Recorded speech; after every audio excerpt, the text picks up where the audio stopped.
Bahasa yang paling pas untuk kalian semuanya, orang-orang muda yang baru tamat kuliah, yang susah mencari pekerjaan, yang nggak ada orang dalamnya untuk bekerja, kabur aja dulu. Beberapa warga Malaysia merendahkan Indonesia dengan menyebutnya sebagai negara miskin yang mengemis di TikTok. Hal ini pun memicu reaksi keras dari berbagai pihak. Semakin hari semakin kerap kita nampak orang-orang Indonesia buat live sambil minta gift, minta donation, lepas tu diorang menari. Macam satu kampung menari live sambil meminta duit ni. Nampak diorang menari ni, kita sebenarnya tak boleh nak komen, tak payahlah menari, pergi cari kerja lah. Nak kerja apa dekat Indonesia? Duit kamu murah. Duit kamu murah, tahu tak? Nak pergi kerja buat apa? Berapa juta duit kamu sama dengan RM100 Malaysia. Duit kamu murah, sebab tu kamu ramai-ramai pergi datang kerja di Malaysia. Setiap kali diorang dapat donat, diorang akan menari. Donat ni sebenarnya RM2 je. Inilah sedihnya, realitinya kehidupan orang-orang miskin di Indonesia. Sebab itulah ada yang berhijrah ke Malaysia, cari kerja dan sebagainya. Dan ada yang tak mampu berhijrah tu, diorang joget. Yang paling ramai rakyat kamu mencari rezeki di Malaysia. Itu paling ramai. Saya tanya you, apa pencapaian you dekat Malaysia ni? Ya you orang sini kan? Apa pencapaian you? Ada tak you ada sumbang dekat negara you sendiri? Bayar zakat, bayar income tax, ada tak? Kita berniaga kat sini, kita berjuang kat Malaysia dan kita sumbang dekat negara you. Kita bayar income tax, kita bayar zakat awak. Walaupun kita orang Konoha, awak ada bayar income tax tak? Awak ada tak bayar zakat? Oops, sorry kalau saya tanya. Walaupun kita orang Konoha, kita tak mengemis dekat negara you. Kita usaha, kita rajin. Tak kira siang malam, kita tetap cari duit. Kita tak meminta dekat you. Saya hanya kesian dekat you yang memandang sebelah mata orang-orang Konoha-Konoha yang berjuang dekat Malaysia ni. Kita berjuang, wak. Kita cari duit, kita rajin, wak. Malaysia sudah maju, sudah kaya kerana siapa? Kerana warga negara asing. Ini kelang-kelang Malaysia, semua dari luar negara. Ini kelang-kelang diada Malaysia, semua dari luar negara. Itu dalam kelang siapa kerja? Kontrak siapa buat? Kelapa sawit siapa buat? Potong getah siapa buat? Kebun sayur siapa buat? Cuci longkan, korek longkan siapa buat? Pagi-pagi ambil sampah siapa buat? Betul lah, bayar gaji. Bayar gaji betul. Tapi dia orang pun ada bayar duit permit. Itu tak cakap pun, bro. Bangang satu hari nanti anak-anak Bangla akan jadi parlimen Malaysia. Ingat, bro. Saya bagi tahu sama lo, satu hari nanti anak-anak orang Bangladesh akan jadi Perdana Menteri Malaysia. Fenomena pengemis online yang semakin marak di TikTok menuai beragam reaksi. Bagaimana tanggapan netizen Indonesia terhadap hal ini? Dan orang-orang Malaysia ini sudah menganggap bahwa mental meminta-minta itu menjadi budaya di bangsa ini.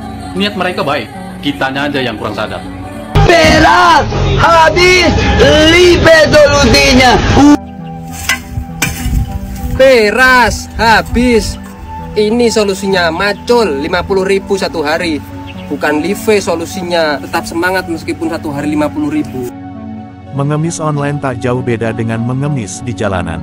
Bahkan, banyak netizen yang menganggapnya sebagai cara mencari uang yang tidak wajar. Itu pekerjaan yang tidak wajar lah. Nggak wajar ya? Tapi ya kalau orang mau mengatakan bahwa habis mana saya mau cari makan, ini ada kesempatan, ya nggak merugikan siapa-siapa. Ya memang nggak apa-apa. Tapi kan menurut saya manusia ini kan ada martabatnya ya. Martabat seseorang itu dihargai dari apa? Dari mana dia dapat uang untuk kebutuhan hidupnya. Beberapa orang berpendapat ini seperti kayak ngemis online gitu. Beberapa orang ya berpendapat. Menyedihkan karena memang rupanya masyarakat kita ini keadaan kesejahteraannya sekarang ini lagi buruk. Sekarang pertanyaan begini, kalau misalnya ternyata lebih banyak uang yang didapat kalau kerja begini dibanding kerja jadi karyawan fresh graduate misalnya, gimana? Itu tetap kan tidak sesuai dengan martabat manusia. Jadi kita juga kita sebagai bangsa yang menghargai nilai-nilai kemanusiaan, ya kita harus menyadarkan masyarakat. Artinya, Kita harus menjaga martabat diri dan bangsa agar tidak dipandang rendah oleh negara lain. Bahasa yang paling pas untuk kalian semuanya, orang-orang muda yang baru tamat kuliah, yang susah mencari pekerjaan, yang nggak ada orang dalamnya untuk bekerja, kabur aja dulu. Bahkan itu dianjurkan dalam agama Islam. Here is why. Pertama, pada saat kita pindah ke luar negeri, artinya kita hijrah. Dan itulah yang dilakukan oleh Nabi Muhammad. Dia hijrah dari Mekah ke Madinah, dan yang terjadi adalah hidup dia berubah menjadi jauh lebih baik lagi. Ekonominya membaik, sosialnya membaik, bahkan pada saat itu jumlah umat Islam pun bertambah. Jadi pindah atau hijrah ke negara lain, ke kota lain itu adalah hal yang baik. Bahkan Bapak Presiden Prabowo juga sebelumnya kan pindah ke luar negeri dulu, kemudian kembali ke dalam negeri dan menjadi presiden. Belum lagi Sri Mulyani, Bu Retno, semuanya itu adalah orang-orang yang pernah hijrah ke luar negeri, kemudian kembali ke dalam negeri dan membangun negeri, menjadi menteri dan lain-lain sebagainya. Nah, kalau teman-teman berpikir untuk pindah ke luar negeri, saya malah meragukan nasionalisme kalian. Jika kami tidak punya jiwa nasionalisme kami, ketika kami dapat gajian, kami tidak akan kirim ke Indonesia. Dan kami tidak akan menjadi penyumbang devisa terbesar ke Indonesia. Ingat Pak, banyak anak-anak muda keluar negeri itu karena terpaksa, karena tidak ada lowongan kerja dan gaji yang sepadan dengan pekerjaan di Indonesia. Syarat-syarat yang di luar nalar pun ada. Anak muda dan orang tua yang menghabiskan uang ratusan juta untuk kuliah dan hanya mendapatkan gaji UMR. Bahkan ada yang di bawah UMR. Biarkan mereka anak muda ingin kabur dulu karena merasa di Indonesia itu tidak adil bagi kami yang anak-anak muda. Kata siapa orang-orang yang stay di dalam negeri itu lebih nasionalis? Pertama, banyak orang yang stay di dalam negeri itu justru menjadi koruptor, menjadi orang jahat.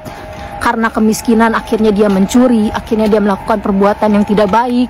Hampir 75% orang Indonesia, khususnya anak-anak muda, mau pergi, kabur aja mereka katanya ke luar negeri. Ini Menteri Bahlil ini cerita nasionalisme, Fred, gak ada guna Pak, udah gak ada untungnya bicara nasionalisme di Indonesia ini, kata mereka yang sudah berangkat ke luar negeri. Udah muak, udah jijik tinggal di sini kata mereka. Pertama, hukum di Indonesia ini udah semakin morat-marit, nggak ada cocoknya untuk orang-orang muda. Yang benar disalahkan, yang salah dibenarkan, itu dia. Cari kerja udah makin susah katanya. Udah kubuat ini mendaftar di online mau berangkat ke Swiss. Beritanya gajinya 70 juta. Kalaupun uang keluar katanya ada 60 juta, kan masih bisa 20 juta kepada anak atau kepada istri, kepada mertua. Kalau di Indonesia gaji 5 juta, tanggal 15 sampai ke tanggal 20 udah berutang lagi ke rentenir. Yang lebih parahnya di Indonesia ini ada bahasa harus ada orang dalam.